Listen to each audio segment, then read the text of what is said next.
नमस्कार साथियों, आज का टॉपिक है भारतीय परिषद अधिनियम 1861। 1858 के बाद ये आता है आपका भारतीय परिषद अधिनियम 1861। इसके क्या प्रावधान थे उसको हम लोग समझ लेते हैं।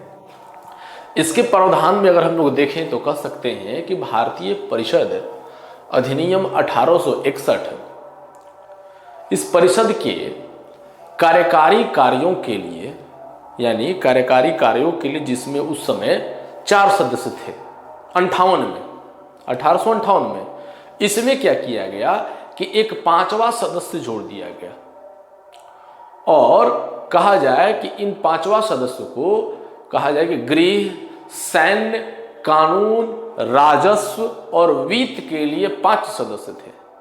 इसमें 5 के लिए अलग अलग सदस्य बनाए गए। कौन कौन? गृह,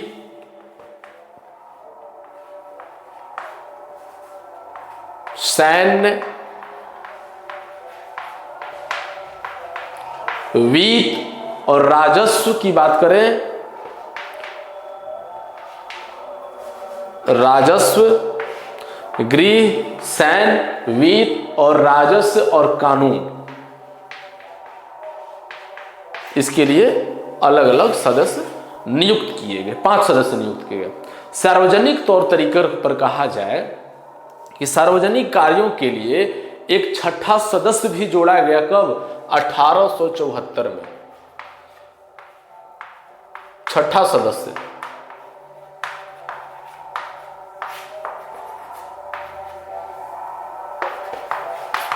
में जोड़ा गया। और इसके प्रावधान में और क्या कहा गया कि जो उस समय यानी 1858 के जो अधिनियम थे उसमें लॉर्ड कैनिंग जो उस समय गवर्नर जनरल और वायसराय थे ने क्या किया कि पोर्टफोलियो सिस्टम की शुरुआत किया। क्या किया? पोर्टफोलियो सिस्टम की शुरुआत किया और इस प्रणाली में प्रत्येक सदस्य को एक विशेष विभाग का पोर्टफोलियो सौंप दिया गया। यानी एक विभाग का एक पोर्टफोलियो, उसके लिए एक सदस्य की नियुक्ति कर दी गई और विधायी उद्देश्यों के लिए गवर्नर जनरल की परिषद का विस्तार किया गया। और अब जो कहा जाए कि 6 से 12 अतिरिक्त सदस्य को चुनाव किया गया, मनोनीत किया, चुनाव नहीं, मनोनीत किया गया। और मनोनीत करने वाले कौन थे? गवर्नर जनरल द्वारा मनोनीत किया गया। और इनकी नियुक्ति 2 वर्ष की अवधि के लिए की जाती थी। इसमें कम से कम आधे अतिरिक्त सदस्य जो थे गैर सरकारी होते थे, यानी ब्रिटिश या भारतीय, और उनके कार्य जो थे विधायी उपायों तक ही सीमित था। लॉर्ड कैनिंग ने 1862 में 3 भारतीयों को परिषद में नामित किया था। 3 भारतीयों में कौन कौन थे? एक बनारस के राजा, दूसरा पटियाला के महाराजा और सर दिनकर राव। ये 3 लोगों को उसमें उन्होंने नामित किया 1862 में। और उन्होंने क्या किया कि सार्वजनिक राजस्व जिसको कहते हैं या ऋण, सैन्य, धर्म या विदेशी मामलों से संबंधित कोई भी विधेयक, इसमें एक और प्रावधान था, यानी ऋण, सैन्य, धर्म या विदेशी मामलों से संबंधित यदि कोई भी विधेयक गवर्नर जनरल की स्वीकृति के बिना पारित नहीं किया जा सकता था। यदि वैसी आवश्यकता पड़ी तो वायसराय को परिषद के फैसलों को पलटने का अधिकार था।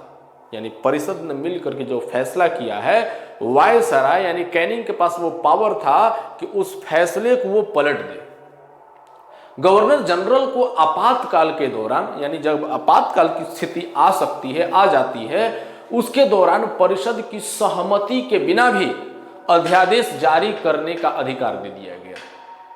जैसे हम लोग पिछले क्लास में पढ़े थे कि भारत में यानी राज्यों के बीच शक्तियों का विभाजन है,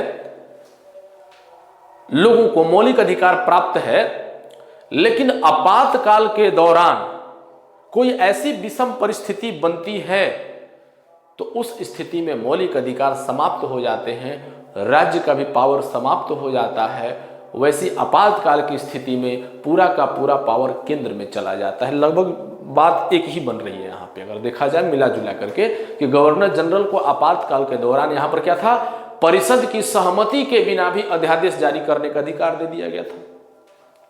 ब्रिटेन में भारत के लिए राज्य सचिव गवर्नर जनरल की परिषद द्वारा पारित किसी भी अधिनियम को भंग कर सकता था। यानी गवर्नर जनरल के परिषद द्वारा पारित किया गया अधिनियम को भंग करने के लिए पावर दे दिया गया। ब्रिटेन के पास वो पावर था। इस अधिनियम ने क्या किया कि मद्रास और बंबई प्रेसिडेंसी के गवर्नर इन काउंसिलिंग की विधायी शक्तियों को बहाल कर दिया गया, जिसे 1833, जो पिछले हम लोग पढ़े थे कि 1833 के चार्टर अधिनियम द्वारा जो है उसको छीन लिया गया था, और कलकत्ता की विधान परिषद को संपूर्ण ब्रिटिश भारत के लिए कानून पारित करने की व्यापक शक्तियां प्राप्त थी। यानी कलकत्ता उस समय जो विधान परिषद का जो गठन किया गया था, उसमें ब्रिटिश भारत के लिए कानून पारित करने के लिए जो अपार शक्तियां थी उससे प्राप्त थी। और अन्य प्रांतों में विधान परिषदों के गठन का प्रावधान किया गया। विधायी उद्देश्यों के लिए एक नए प्रांत भी बनाए जा सकते थे, और इसके लिए लेफ्टिनेंट गवर्नर की नियुक्ति किए जा सकते थे। अन्य प्रांतों में विधान परिषदों का गठन 1862 में, बंगाल में 1862 में बंगाल में किया गया, और 1886 में उत्तर पश्चिम सीमांत में प्रांत में, और 1897 में पंजाब और बर्मा में किया गया। अगर कुल मिलाकर अगर हम लोग बात करें कि भारतीय परिषद अधिनियम 1861 की अगर मूल्यांकन की बात आती है तो हम लोग कह सकते हैं संक्षिप्त में कि विधान परिषद की भूमिका इसमें सीमित थी। यह मुख्यतः सलाहकारी थी, वित्त पर चर्चा की अनुमति नहीं थी। यद्यपि भारतीयों को नामित किया गया था, फिर भी इसमें भारतीयों को शामिल करने का कोई वैधानिक प्रावधान नहीं था। इसने क्या किया कि बंबई और मद्रास प्रेसिडेंसियों को विधायी शक्ति प्रदान करके प्रशासन के विकेंद्रीकरण की अनुमति दे दी। गवर्नर जनरल को दी गई अध्यादेश की शक्ति ने उसे पूर्ण शक्तियां प्राप्त की। यह था इसका सारांश। इसके बाद एकदम छोटा सा एक टॉपिक आता है कि भारतीय परिषद अधिनियम 1892, तो उसको अभी हम लोग देख लेते हैं। भारतीय परिषद अधिनियम 1892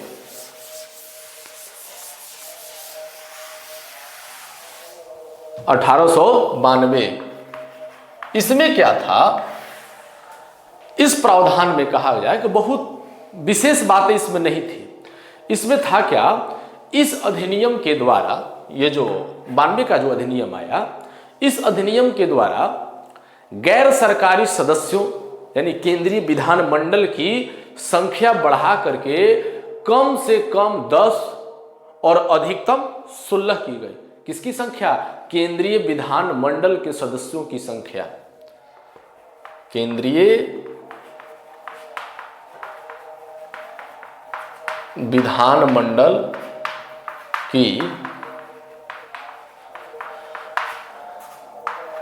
के सदस्यों की संख्या इसमें किया गया कि कम से कम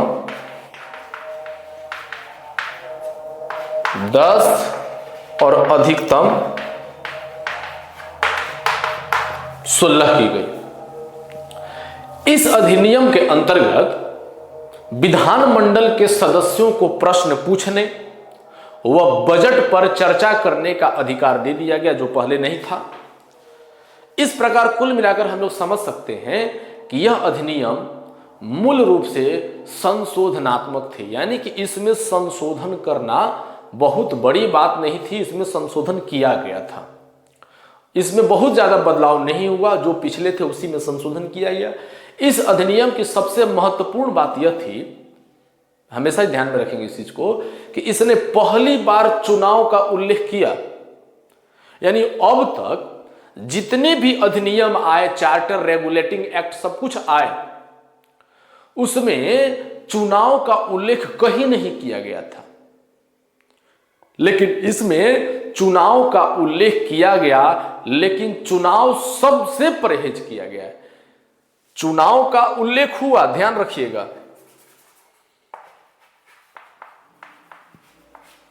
चुनाव का उल्लेख हुआ, लेकिन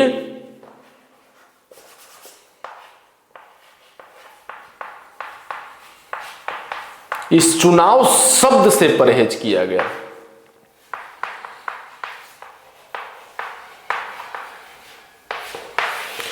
चुनाव शब्द से परहेज किया गया था, यानी यह था हमारा भारतीय परिषद अधिनियम 1892 92। यानी इसमें बहुत कुछ बात नहीं थी, प्रमुख बात यही थी। सारांश में देखिए, यानी केंद्रीय विधानमंडल के सदस्यों की संख्या जो है कम से कम 10 और अधिकतम 16 कर दी गई। उसके साथ साथ चुनाव का महत्वपूर्ण बात यह था कि चुनाव का उल्लेख हुआ, लेकिन चुनाव शब्द से परहेज किया गया। और इसके अंतर्गत और क्या किया गया, और कोई तो विशेष बात इसमें थी नहीं। यानी कुल मिलाकर हम लोग समझ सकते हैं ये हमारा भारतीय परिषद अधिनियम था। अब मिलेंगे हम लोग नए विषय, यानी कि भारतीय, यानी हम लोग 1900, हालांकि 9 भी बीच में आता है, 1919 का अधिनियम भी आता है, 1935 का भी अधिनियम आता है। यानी हमारा लगभग इतना बच गया है, इसको भी अगले क्लास में हम लोग कंप्लीट कर लेंगे। आज के लिए इतना ही, थैंक यू।